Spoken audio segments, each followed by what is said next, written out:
Mr. President, on the arrest of Mayor Alice Go, nababatikos po yung mga government officials for having a photo with Mayor Go for impropriety and also parang may special treatment na ginagawa ang government.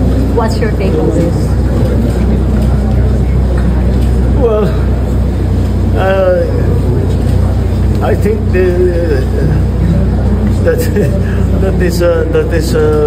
that is part of the new culture now na nagpapakawalagan ng kahit ano. Kasi po-post nila, tignan mo, nakasama ako dito sa team na nag-aresto sa ganyan-ganyan.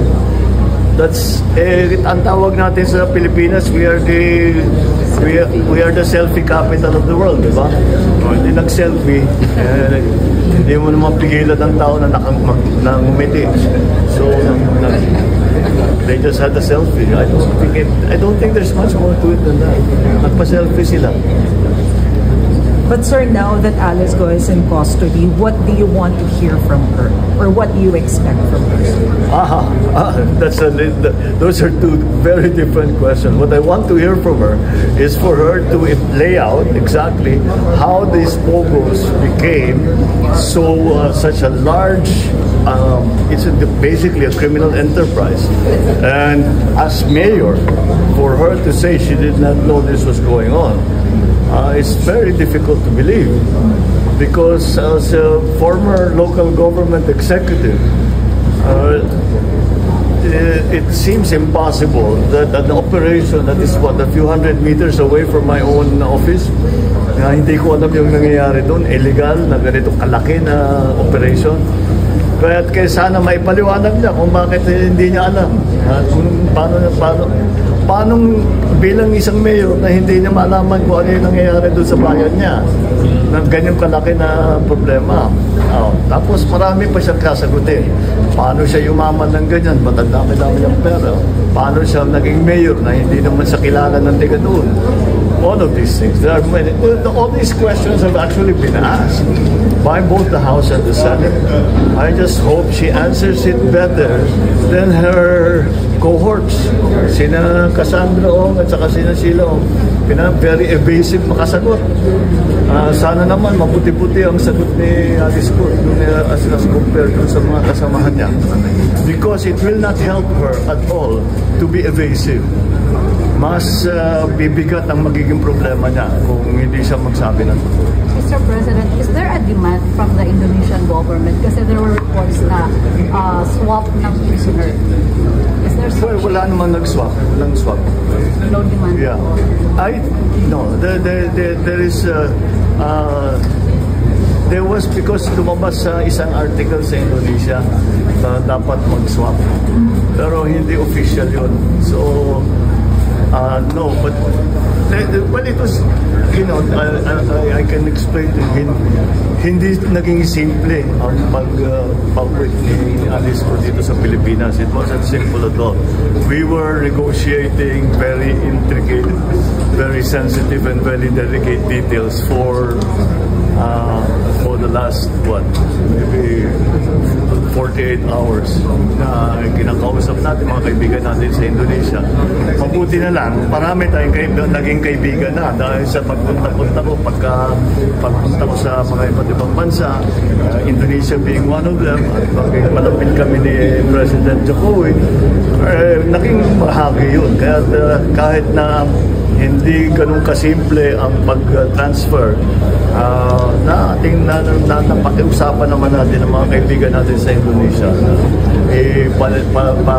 payaan ng Pilipinas, kunin na siya at iuwi siya dito sa Pilipinas. Maraming salamat. Just did the quick briefing on the effects of Typhoon Enteng in Rizal specifically, and also the responses of the rest of the agencies around the country, because Enteng is not only localized here in this area, but dumaan na sa northern Luzon. So we are just having to deal with a very large volume of water that rained upon all of the affected areas. And what we had before in terms of flood control, in terms of controlling the flow of water, which was sufficient for many, many years, it turns out now is no longer sufficient, and we have to come up with new strategies, and that's what we discussed today. Once again, I explained, especially to the local government, government of Nina here, and the other members of the those who are in the meeting, about what our strategies can be in terms of making sure that the water does not come into the low-lying areas anymore by building the impounding projects upstream. So, as a response, maayos naman ang response natin. Inaalala ko lang talaga, dahil kung kagaya ng nangyari sa Carina, na naubos lahat ng supply namin ng mga food pack, ng mga lahat ng gamit na binibigay natin as a relief response.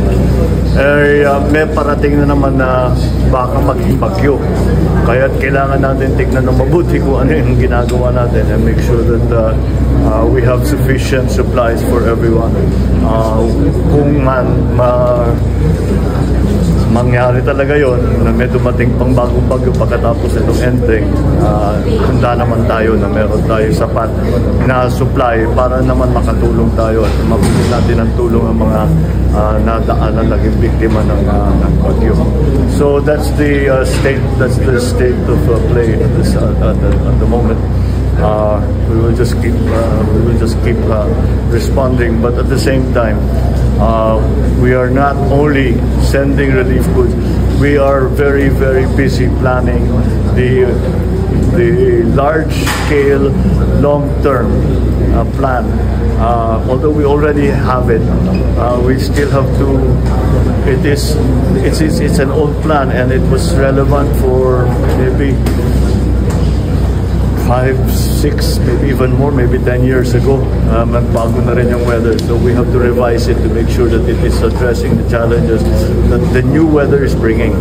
And it's become very difficult for Pag-asa, for our scientists to forecast this very changeable weather that we have, that has not been seen before in human history. It's that big a change. So yun ang ating, that is what we have to deal with.